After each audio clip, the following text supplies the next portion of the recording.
started. Great. Diana Brown, thank you so much Hello. for joining me today.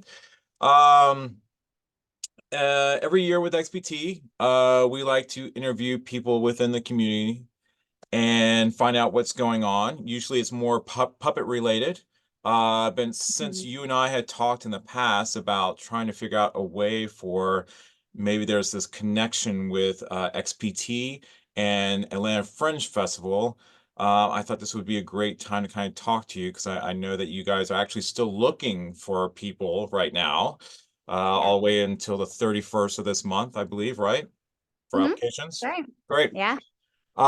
But first, I wanted to get to know a little more about you just for myself and for the people who might be watching. Sure. Um, so you graduated from Georgia State, correct? I did. Oh, And is Go Panthers. Go Panthers. Yay. Is that where Twin Head started? Yes, it is. It's actually because of Georgia State, you could say that we started our theater company because they cut their theater program while we were there. Oh, And so really? a lot of people in the company and a lot of friends of ours and colleagues of ours were classmates of ours were unable to get their degree because they couldn't graduate on time for the kind of arbitrary timeline that was given by Georgia State to get your theater degree. And if they wanted to stay, they had to declare an additional major. So it would have added like a year or two of tuition payments essentially. So people were just kind of like, no, fuck that. Just like, Yeah. I'm not doing that.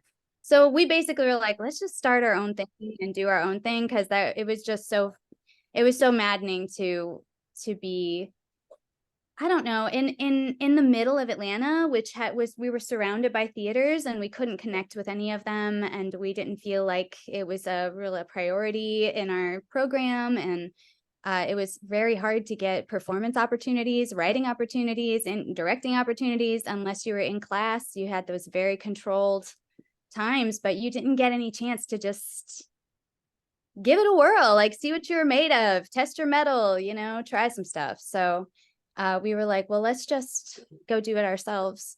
And that was very hard to do, of course, Yeah. because you have to do all your own work and we didn't have any money. We were like broke college kids.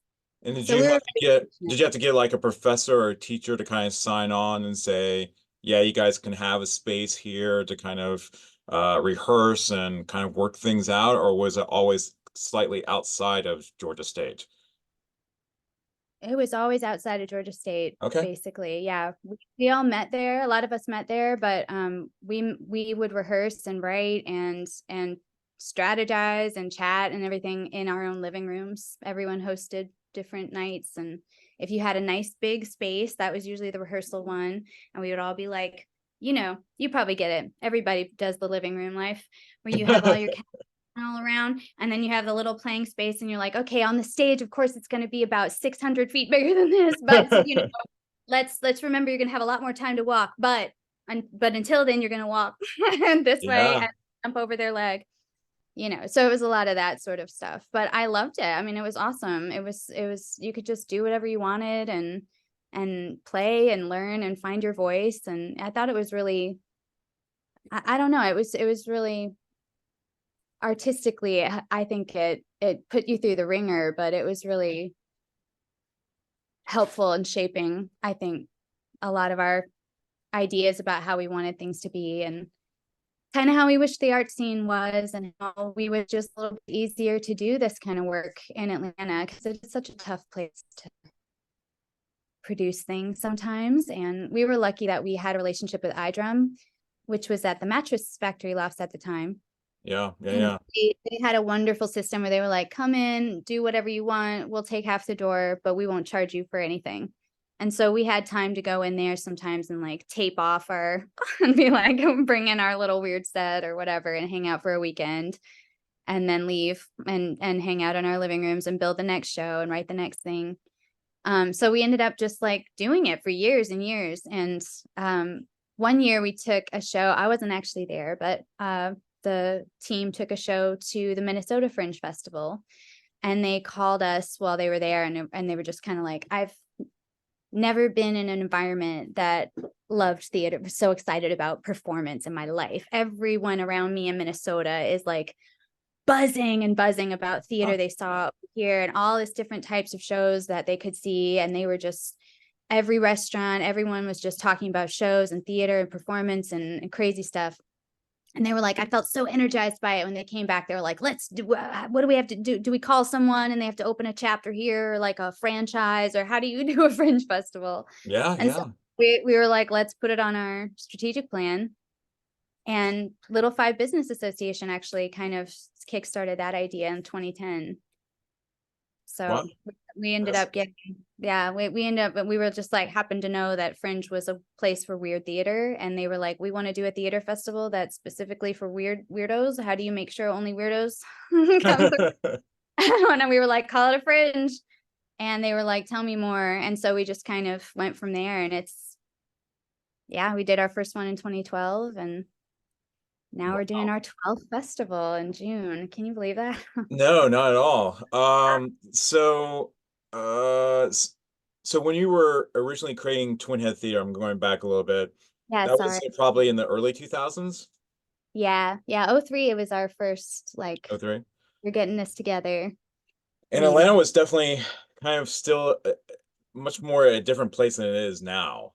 I would definitely say even slightly before then, it was, I'm not sure if it was easier to kind of set up your own theater, but it seemed like there was a lot of activity with a lot of different groups starting up, especially like early to mid 90s, going up through those early knots, or aughts. Hmm. Um, and that No. really seemed to change, obviously more so now with the film community coming in.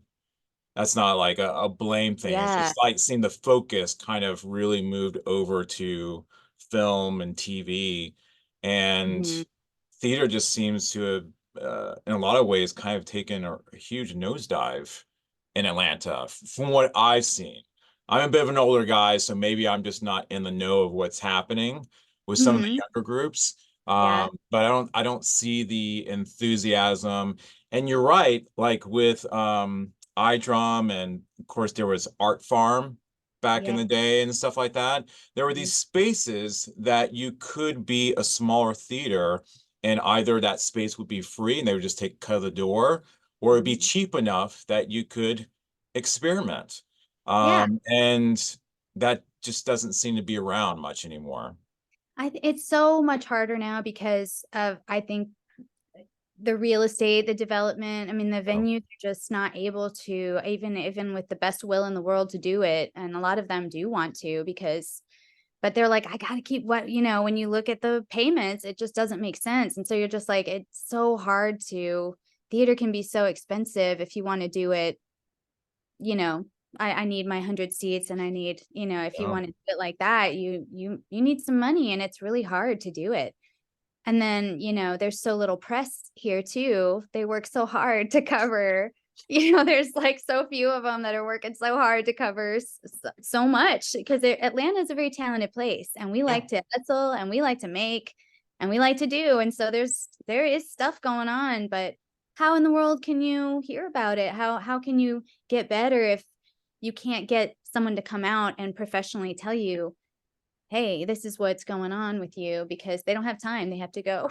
They have to see things that can right. last a month or something. So, Yeah, whatever. yeah, So anyway, it's just it's a weird conundrum because I feel like there is a lot of stuff, but it's really, unless you're in the community, you don't know about it. And I've heard so many people that they've honestly kind of used the Fringe Festival as a way, like they'll volunteer or something, be like, okay, now I found some theater folks that are doing sort of underground theater stuff, because unless you can find it, you can't find it, unless you already know the people. So I think that sucks because I'm like, people are surely looking for it in the city. There's weirdos all over Atlanta that are looking for each other and they just can't, the algorithms are not serving us, of course, anymore. And yeah. if they ever did. So I don't know. It's just a weird kind of thing. I It, agree with you though. I feel like it's just people are feeling really pressured to make money. yeah, And I they're mean, like, I don't yeah, know how to make money, so I shouldn't do it. And I kind of hate that too. I feel like it's a self-made obstacle as well. So, Yeah, and it's it's because true. these costs are so high. Yeah, it's true because obviously the venues need to make money Mhm. to keep the venues there. Right. And it's really tough. It's very Yeah. tough. Yeah. But obviously why it's so important to have something like the Fringe Fest here in Atlanta. Um, so when you were first so you went to Minnesota, right? And Mhm. that's where Yeah. you went for that I was not first there. Fringe. Well, I'm sorry. Sorry, I was not actually there, but Twin Head was But in. Twin House, right, was there. And you guys enjoyed the experience and were like, maybe we can bring something like this to Atlanta. Now, obviously, I've heard about the New York Fringe Fest and the one in Ireland. Is that all within the same group? Is there just like this fringe thing that you have to tap into and to actually use that name and association with a city that you have to be brought into? If that makes sense? Yeah, no, well, that's what we thought. We thought you Okay. had to like, get a trademark or something. Yeah, But yeah, in the US, no, they're pretty slack in the US because they're like the funding structures here are so weird and they're so different into every state and everyone's community resources are so different that it's kind of like you're building for your own community. yeah. Okay. But all those fringes are actually connected. There's a World Fringe network that a lot of the US ones, including us, we're a member. And then there's a United States one and there's a Canadian one as well. And they're all very like information sharing. When we decided to do the Atlanta one, we actually reached out to Minnesota and we were like, hey, can you give us any guidance? And they straight up were like, here's our performance application, copy and paste it because it has all the CYA in the world and it has everything that you need. And here's like think about this and don't forget to ask about that. And they would, they just were very forthcoming because they want you to succeed. Yeah. Not they're like, if you do badly and someone has a bad fringe experience, they're going to assume every fringe is like that, and they're all very different. But yeah, so it's kind of cool because you start it and you're sort of immediately plugged into this global network because they'll all share your submissions and they'll all talk about it. And we got a lot of good veteran fringers our first year because they were like, we love to do a first year fringe and give our feedback. So they gave us a lot of really great notes and we were Oh, able to take those. And some of them were like our most popular programs, like our after parties and stuff. So our artist feedback is really important to us every year. It's always useful. So yeah. it's been really interesting to be seeing that because they have such a different mindset about art and fringe and everything in the UK and in Europe than in America and stuff like that. But Yeah. That's really it interesting. So even on that first year, it wasn't just artists who were living here in Atlanta that were part of that. You actually had people already coming in just because they're part of this fringe network and they're yeah, like, hey, I'll perform here and I can actually give you some feedback too, because I've done X amount of fringes. If you exactly. want to hear from me, yeah. Mhm. Absolutely. And they want to, all the fringes want to build a touring network. So they like it if you can think about, the artists. So when we did our dates, we picked May, I think was in our first year, we did May. But after that year, Orlando Fringe is the oldest in the US. And they were like, why don't you do, we were kind of like, let's do right after them because they already get international artists. They already get national artists. They're very well established. If we're right after them, boom, it's a real easy choice to make. So we immediately saw a lot of people saying, oh yeah, I can make an easy tour out of this if I go up to Atlanta. And because Atlanta is what it is, a lot of people have either lived here for a minute or they know someone who lives here or, Mhm. they spent some time here. They've always wanted to come here and had no reason to. So it's a place that they were really excited, honestly, when we started the Fringe Festival. They were really excited because they were like, the Southeast doesn't have enough fringes. And we've been looking there's just been a big hole in the Southeast where there's a bunch in Florida and there's Asheville. Richmond, Virginia has one now, but that's it until you get to Houston.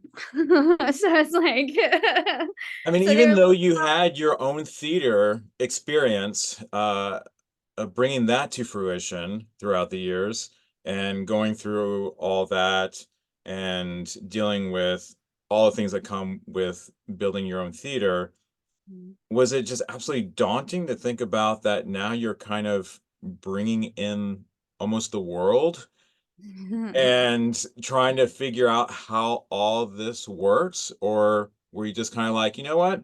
We did Twin Head Theater. That's still going all right. I think we can do this. This is good. Right? I think it was kind of more the second, probably because I didn't know Really? what the hell I was getting myself into, to be frank. But Yeah.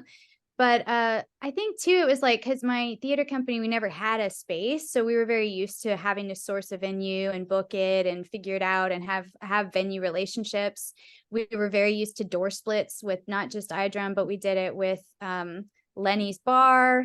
We did it with Mm-hmm. Village Theater. We did it with a bunch of different places, Push Push. And so we were like, there's theaters that are open to talking about that sort of thing. And I think that they would work with us if they were, if they felt, invigorated by this fringe mission or something. Like, I feel like they would help us with those and kind of get us going. So we found like Core Dance and Beacon Dance were venues in our first year, and we found quite a few places that Theatrical Outfit, they were all willing to be like, we won't charge you anything. They just took Wow. 20% of the door. Wow. And we were able to give the artist 70 and we took 10 or whatever that math is. I think that's right. Yeah. And so that's how we managed to get it kind of going. And of course, none of those venues made any money our first year. Like none of them made any money. So I'm just like eternally grateful. But but I'm glad that they were willing to give it a whirl, because I feel like we did still see a hunger for it. Like, even had so many venues and so many shows our first year, and half of it was national artists and half of it were local. Even though that we were brand new, that still balanced out almost every year. We still had a lot of national interest, a lot of local interest, and people were like, gave us some great advice. We were just kind of like, if you're, as long as your festival's a really good time, Hmm. people will do it. So as long as you make sure they're having fun and they're taken care of, then they'll do it even if they don't make a lot of money. So we were like, well, then we're just going to go all, because we can control that. So we'll go all in on artist experience and make sure that they're just having a really great time and that they're feeling really like supported and loved by us or whatever. And then hopefully the crowds will grow over time. And so that's kind of how we built it ever since then. And so our reputation's fortunately very good on the circuit now, and people have been really satisfied with how it's been in the past. We've been able to get on to 100% to the artists. We can now pay the venues so they don't have to, we've been paying our venues for a while, so they still give us wonderful deals, but Wow. can actually pay them now. They don't have to worry about whether or not we sell tickets or anything. So That's it's been an uphill climb, but I feel really good about it after now it's 12 years. And now I feel like people are just sort of like, we get it. We understand what we're doing here. And it yeah. feels, it feels That's really good. fantastic. Congratulations on getting to that point. That's really great. Yeah. Um, when you do receive the applications, you said that things just kind of naturally work out where it's kind of half local and half national. Is that Mm. something that you think about consciously, and the fact of like how many local versus national when you're kind of putting the program together? We do now. So it is a lottery randomly drawn festival. So we just put everybody in a hat and pull randomly out of the hat. Whatever we get is the lineup. And Okay. so the only way we can really control it is that we have two hats. One is Georgia-based artists and one is everybody else. And so we just make sure half come out of the Georgia-based hat and half come out of the everybody else hat. So Wow, we can that's really or interesting. yeah, so we So can you don't even have to necessarily, you don't really even read the applications? you don't really have to tell us anything. My own theater company, Twin Head, has Yeah. often and probably will again this year apply with TBD, TBD, TBD, TBD, TBD, TBD. Love you, bye. And sometimes in the tech, they'll go, I will probably need projection, but otherwise, whatever. And so it's just, we're like, all right. I mean, that's fine. As long as you can tell us by March 15th, I think is the marketing deadline for all your marketing information. So we can actually start telling people about your show and why they should come and see it.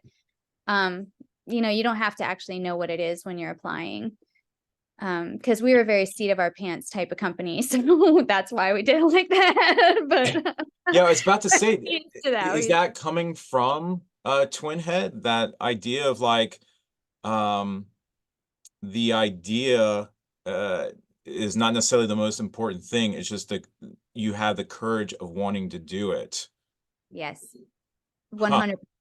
I think Yeah. the line is so motivating for some people. And I had some other friends say that where they're like, I threw my name in and then you picked it. And now I have to write the show. And I'm like, oh shit. But I'm glad that, I had the reason. So I was like, if that's what people need is like a reason, all right, I'll pull you out of your house. Like Yeah, screaming. yeah. So has that throughout the years, I assume that must have backfired at some point, like people 100. not being able to live up to it? No? Really? Sometimes, yeah, Yeah, okay. absolutely, absolutely. There's been so the other thing that we do that we do is that once you do get pulled out of the hat, we do ask for a production fee from everybody to secure the slot. It used to Yep. be 250, it's now $300. And it just that's sort of you anteing up a little bit Sure. since the creative freedom is completely open and we do everything else, we're kind of like throw in the hat a little bit, we're both on the table here. But even then, some people will a month before the festival, a week before the festival, say, sorry, I couldn't get it together. I won't be there. So we've definitely had cancellations. I remember one year, ev- now we do a lot of help with the marketing kind of aspect of it. So we can't market every show ourselves. Unfortunately, we do require the shows to do quite a lot of marketing on their own. But Chris Alonso, our marketing manager, wrote a very lovely and comprehensive guide about here's what a good picture looks like and what kind of different photos I need from you versus a show graphic that I can use photos to press, but I can't use a graphic. You have to send me different things, and this is the resolution I need, and this is what you need to be thinking about with an interview, and this is how to write a blurb, and this is a press release template. And he gives them so much info so that they can kind of learn if they don't know, because it's kind of an entrepreneurial thing too, because your show is your whole job kind of, so we're there to help you out, but like you need to sell those seats as well and hawk your thing. So a lot of people don't know how to do that because they're kind of like, that's not the business side, is not what interests me about art. I want to make my thing. And so we're like, well, here, we'll just give you all the info that we can give you. And also, it's so cheap to be involved, and we cover so many things that if you don't care about making money, you don't really have to care about that part. Like you don't need to market it. If that's not why you're there, some people don't care. They're like, I just wanted to do this weird thing and try it and see. And like some people came and they had a reaction. It really helped me figure out a direction. That's okay too. Um, we're fine with that. Yeah. Um, how soon to performance are people able to get in the space and kind of feel it out? What's the whole lighting situation? It's just kind of basic lighting, kind of throw up lighting and sound design kind of stuff. Like I guess how much do you need to have prepared ahead of time that Mhm. when you're walking into that theater for the first time, is it like you get just that one day and the next day's performance, or do you have a little more time than that? No, it's very squeezed. So Yeah. we only have the venue for the week. So every show gets a guaranteed 3-hour tech in their venue. And then they get 2 paid technicians that will be at that tech. They learn the show. If you have more than like 25 cues or so, you'd probably need to provide another person to be there for your shows to run some of those cues with that person, because there's only one person actually working each show. Because you get 4 performances at the Fringe Festival, so they kind of share shifts. Um, but yeah, they both learn your show, and we provide like a sample tech cue script so you know what to sort of give us if anything. And then all the venues, we have about 7 different venues and different spaces, so they all have different capabilities. So depending on what is in the application for your tech needs, it sort of helps us figure out which venue to put you in. And then we give you all their tech information, what's available there, and what you can do with that space. The only thing is we are sharing space with 3 other shows at all our venues. So the shows have to be between 30 and 60 minutes, and you have 10 minutes to set up your show and you have 10 minutes to break it down. So then the next show can come in and get their 10 minutes, and then we have 10 minutes to seat the audience. So there's a show every hour and a half at the Fringe Festival. Gotcha. Um, I think I mentioned before that I'm on the free Zoom, so I know I have 8 minutes or nine Oh, minutes left right now, unfortunately. So I want to get to some really important things. I do have one yes, question let me before we know. kind of just decide if people are interested, how they get involved was the best way to do that. But Okay. I do have this one question for you, and that is, so a lot of people that I deal with XPT, a lot of Mhm. times their pieces are shorter. And I know you have those time restrictions and the reason why you do. Mhm. Have you ever had a situation where a few groups got together and ended up making a 30-minute slot or a 60-minute slot, meaning each piece was 10, 20 minutes long, and Mhm. that made up the full time? Has that ever came It about? nothing that I can that comes to mind, but, that's completely acceptable. Okay. And actually, I'm trying to actually include some showcases like that.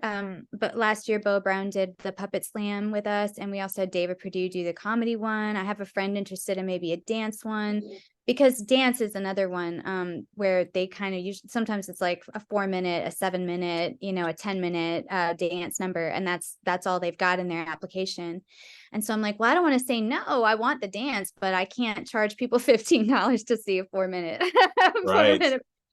So I was like, maybe, if we can get with some producers to manage those artists, they can kind of build those lineups that way or something like that. And it would be a great idea for some artists to get together and make, if they only have a few minutes between them, I think they could totally build a nice variety show or like a showcase of their own and Yeah. do 4 of them and split the door, whatever they make on those tickets, they can split it. Cool. That's Cool. totally pretty anything goes at Fringe. We just simply don't care. We are ready to play whatever you'd like to do. So if people are interested who are watching this, what is the best way for them to get involved? What are the steps? A lot of times, I know for us it seems really easy because we've been in the process and we know exactly what to do. But for those Yeah. newbies, sometimes it's a little difficult. They're not quite sure, like, oh, am I doing this right? So can you take us through the process? Sure.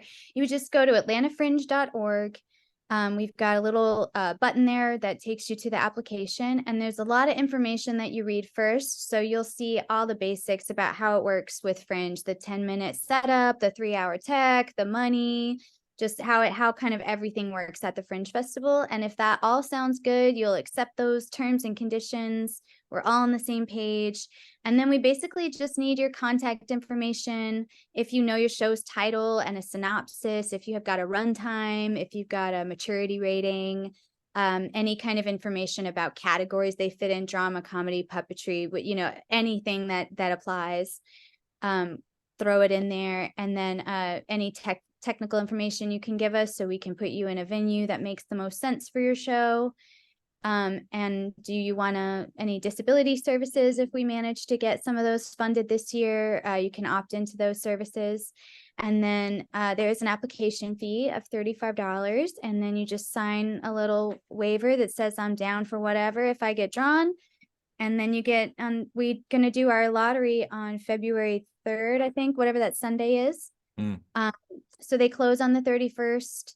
We'll do the lottery then. Everyone will get contacted. Everyone that applies will get contacted with the full lottery list and the wait list. We usually draw a wait list of about 15 because people do say, I get another opportunity or something, and they drop out. So we're able to throw in, people after the lottery closes if slots open up. So we pull all that, everyone gets contacted, and then they get a week to pay the production fee so they can secure that slot. And then we announce and we start building web pages and we start doing all the marketing things and all the fun things that make that week so magical. great. Awesome. So yeah, What's the website? atlantafringe.org. Great. ORG. And if people have interest, we also have an audio program. So if you have a podcast or a weird soundscape or anything like that, we also have an audio program you can apply to. And if you apply for Fringe, you can apply to audio for free.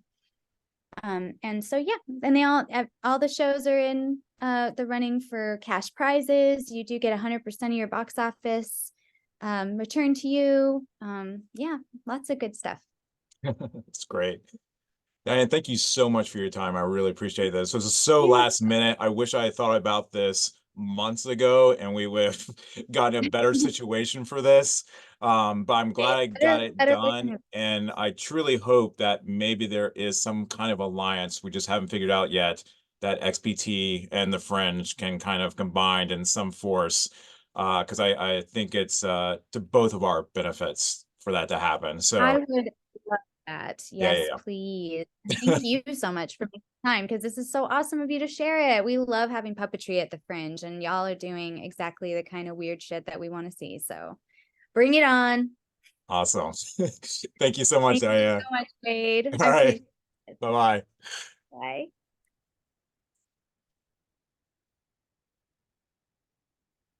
All right. I think we're Nice. actually off. Yeah, so we got 3 more minutes. But yeah, thank you again so much for doing this. I really, really No, thank appreciate it. you. Sorry if I got rambly. That's what I do. No, no, no, no. I wish that normally when we do this too, I go through the center has their own Zoom. I'm usually able to use it. And that one, Mhm. they have all the capabilities. I can stay as long as I want. I can have Yeah. as many people as I want. It's amazing. Yeah. But because it was so last minute, I was like, oh, I'm just not going to deal with that. I'm just going to do it at home and just get it done. Right So on. Fair enough. No, but I so appreciate it. That's awesome. I'm awesome. really excited. I hope some people take advantage or build their own little lineup or whatever. That would be so awesome. I hope so too, because what was amazing was, hopefully I get this out before time runs out. Last night we had our initial meeting, what we call our initial meeting. That's when the directors meet the individuals. The individual, the people who are Yeah. going to help the directors create their vision. So this is Ooh. the meeting place for them to all meet up. And we had one of our highest count turnouts Mm. that people just coming in, Wow. and it was amazing the talent. I think it's mainly because of a lot of the people who do movies and commercials are still having a hard time getting back to work. Like it's still not full force. So we had a lot of those people come in and they Valid. got a huge amount of talent. And the whole time I was thinking to myself, God, I wish I would have had this meeting prior to people putting in applications, because if they met each other beforehand and came up with some Mm, ideas before that, uh, yeah. I mean, I'm happy with the applications I got. I just can't even imagine what might have come out of that. Oh, that's so true. Like a little Yeah. cauldron meeting. That would be so nice. Yeah, yeah, yeah. That's a good point. Good point. And I like that y'all like are actually like help them find people for their shows, like performers and stuff. We don't do that yet, but some fringes have like unifieds and stuff like that. And I'm like, maybe Oh, one cool. day Yeah, yeah, we'll have maybe. that. Yeah, All right, maybe well, one day, it's all that's right. All right, well, I better get you out because it's less than a minute. So yeah. thank you again so much. All right. Thanks, Anyway. Thank Bye-bye. you. Bye.